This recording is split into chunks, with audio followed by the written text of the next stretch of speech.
नमस्कार दोस्तों, मैं हूं शिवकांत गौतम। स्वागत करता हूं आप सभी का शुद्ध मनोरंजन में। भाभी जी घर पर हैं, उनमें मलखान का किरदार निभाने वाले दीपेश भान।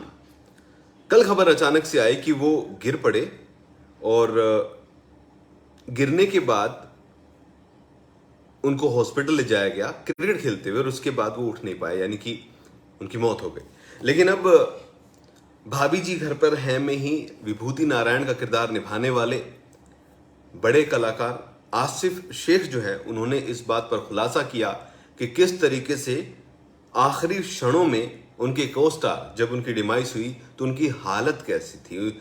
सब कोई, जितने भी लोग थे, 41 साल के सुपर फिट मलखान, जो किरदार का नाम है, असल में दीपेश की हालत को देखकर दंग रह गए। उन्होंने खुलासा किया है कि दीपेश की आंखों से खून आ रहा था जब वो गिरा था अर्ली दिस मॉर्निंग। उन्होंने बताया कि सुबह जो है आया था। Asif further shared that the जो इनिशियली चीजें थी, जब उनके पास ये खबर आई तो वहां पर रोहिताश जो है, उन्होंने फोन करके उनको बोला कि ऐसे ऐसे जो है एक दुर्घटना घट गई, एक बुरी खबर है।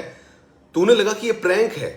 उन्होंने ई टाइम्स में इंटरव्यू दिया। उन्होंने कहा कि जब मेरे सामने ये खबर आई, मुझे फोन जब किया गया तिवारी जी ने, तो मुझे लगा कि यार ये प्रैंक है। मैंने उनको कहा शट अप और ये मत करो, लेकिन जल्दी मुझे पता चल गया कि दीपेश अब नहीं है। उन्होंने कहा early this morning I was sitting in my car and I was about to leave for the shoot when I got a call from Rohitash Gaur and he informed me that there is a bad news. I first thought he was playing a prank on me and I asked him to shut up. But then he told me that it's true, Dipesh is no more.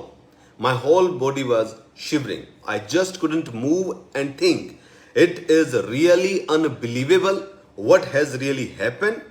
We were to shoot today. हम लोगों को आज shoot करना था. I was about to leave and he had a 1 p.m. call time. Usually he has an early morning call time, but today it was afternoon.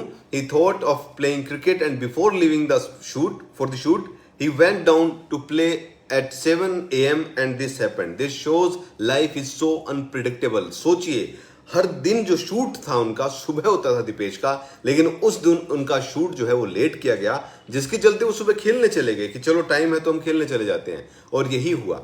उन्होंने बताया कि किस तरीके से सिर्फ 40 साल के दीपेश जो थे, वो कोई भी उनके साथ हेल्थ का कॉम्प्लिकेशन नहीं था।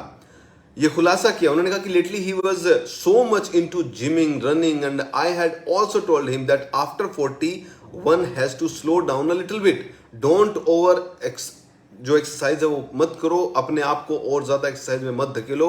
When he started he was a very fit man. In between he put on weight and I asked him to control weight to keep check on his diet, but he had a point to prove that I do gymming for 3 hours. My wife is not in town. I would always tell him not to exercise for so long. He would tell me that he would skip meals at night. उन्होंने आगे भी इसमें खुलासा किया है। सोचिए, 40 के बाद जिमिंग का कितना ज्यादा प्रभाव पड़ता है। हमने देखा के कितने सुपर फिट थे, हमने देखा सिद्धार्थ जैसा तो हाथी जैसा वो इंसान था, कितना सुपर फिट था, लेकिन हार्ट अटैक की वजह से वो भी गए।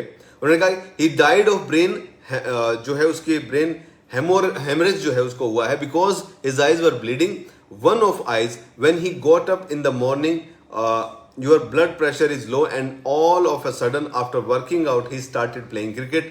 He bowled 6 ball an entire over, and after that when he bent down to pick his cap, he collapsed.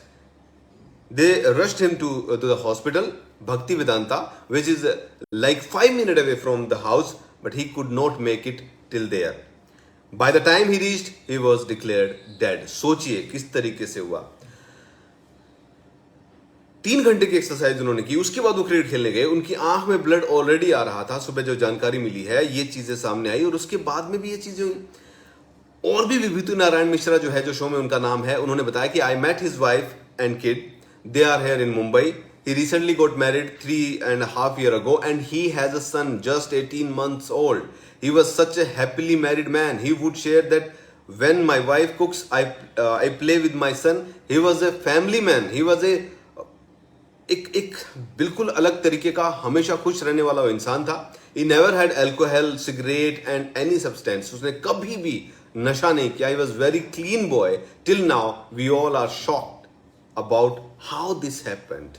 How can it happen to him? He was super fit. He was someone, if someone is ill or has health issues, we can still understand. But he was absolutely fine. 40 के बाद थोड़ा सा ध्यान रखना बहुत ज़रूरी होता है, ये बात साफ है. लेकिन जिस तरीके से चीज़ें हुई, उन चीज़ों को टालना भी बहुत दिक्कत देता है. तो एक किस्म से आसिफ शेख ने सारी वो घटनाक्रम बताया कि कैसे कैसे जो है उस दिन चीज़ें घटी, घटना घटी, और कैसे थोड़ा सा आपका जो है अपने ऊपर ध्यान ना देना कि सब ठीक है, मैं तो फिट हूँ, मान लेना कि मुझे कुछ नहीं होगा, आपकी जान भी ले सकता है.